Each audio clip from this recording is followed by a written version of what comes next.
Ikinasal na ang TV personality na si Kaladkaren o si Jervy Ryan Lisaba sa totoong buhay sa kanyang longtime British boyfriend na si Luke Wrightson.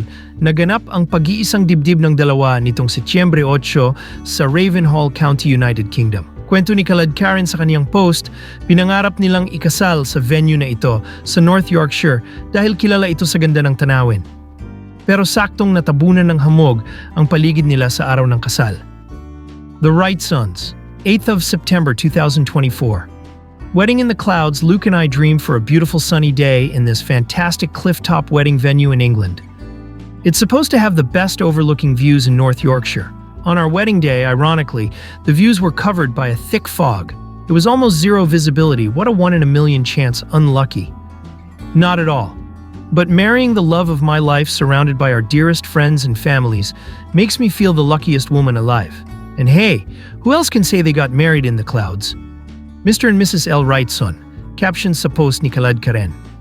Agad bumuhos ng mensahe ng pagbati ang natanggap ng couple mula sa kanilang mga followers at kaibigan sa industriya.